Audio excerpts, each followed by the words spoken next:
In this video, I'll give you some tips for solving the ALEKS problem called Understanding Theoretical, Actual, and Percent Yield. There are a bunch of different variations of this problem, and hopefully I'm going to give you enough information that you can solve any version of the problem that you come across. Let's start with some definitions. First of all, the actual yield. This one's pretty easy to define. This is the actual amount of product that is made in a chemical reaction. This is the amount of product that is actually made in a reaction. The theoretical yield, in this ALEKS problem, they're defining the theoretical yield in a way that's kind of unconventional. It's accurate, but it's a little bit like out of the ordinary. They're defining it as the sum of the masses of all of the reactants that are used in a chemical reaction, which, like I said, is not a standard definition. So probably not the same definition as what you'd read in a textbook. It is accurate. It's just, kind of out of the ordinary. Last but not least, the percent yield is defined as the actual yield divided by the theoretical yield multiplied by 100. And I think when I was reading ALEKS's explanation for solving this problem, I think I remember reading that they said that the actual yield was always less than the theoretical yield, and the percent yield was always less than 100. That's definitely not true. There are situations where the actual yield is greater than the theoretical yield. It does mean that something has gone wrong. It's not supposed to be that way, but it does end up that way. So, just kind of keep that in mind. So in this particular version of the problem, it's giving us just sort of a generic scheme for a reaction. We have molecule A reacting with molecule B to produce C, and it is telling us the percent yield of this reaction is 53%. It's giving us the mass of A, and it's giving us the mass of the product. And the first question that it's asking us is, what is the theoretical yield? So in these problems, in a lot of these problems, it is asking us to use the equation for percent yield in kind of a non-traditional way. Normally, when we're using the percent yield equation, we're just plugging in actual, theoretical, and calculating the percent yield.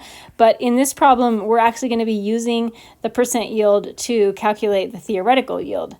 So the percent yield in general is the actual divided by the theoretical multiplied by 100. We know for this problem that the percent yield is 53. We know that the actual yield, that's this number right here, that's the amount 6.1 grams is isolated at the end of the reaction. So that is our actual yield, 6.1 grams. The theoretical yield is what we don't know. Multiply by 100 to make it a percent. So we can pretty easily solve for the theoretical yield just using some algebra. And I'm going to set that up.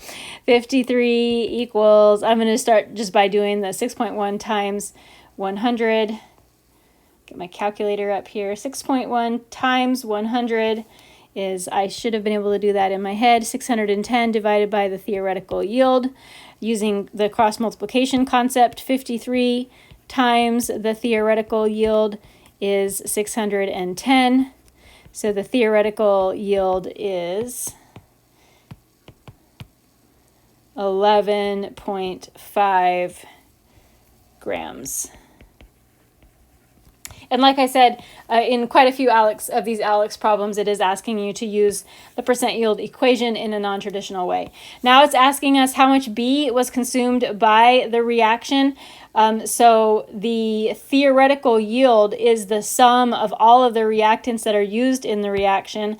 Our theoretical yield is 11.5. That is the sum of A plus the sum of B.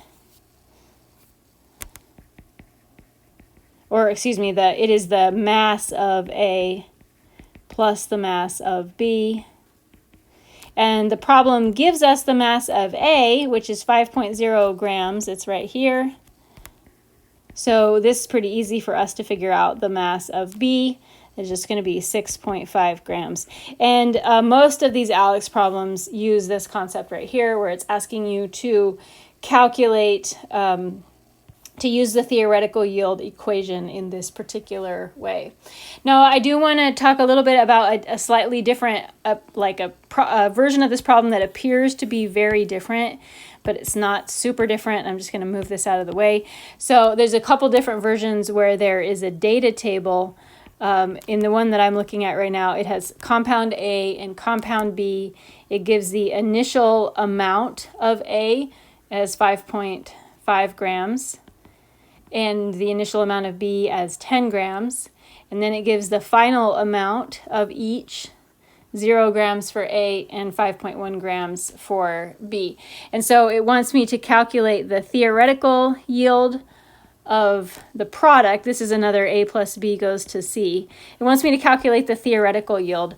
The theoretical yield, again, is going to be the mass of A that reacted and the mass of B that reacted. Don't be tempted to say that it's 15.5. We're looking at how much of A and B actually reacted. A, we started with 5.5 and went down to 0 grams. So for A, we used all of the 5.5 grams. That was the mass of A that reacted. The mass of B that reacted, we started with 10 grams and we went down to 5.1. So for B, we only used 4.9 grams. That's the mass that was actually reacted. And the theoretical yield for this particular reaction is 10.4 grams, the sum of those. Then in this same problem, it says that the percent yield is 45%. If we have 45% yield, what is the actual yield? And so again, for this one, we're going to use that equation for calculating the percent yield.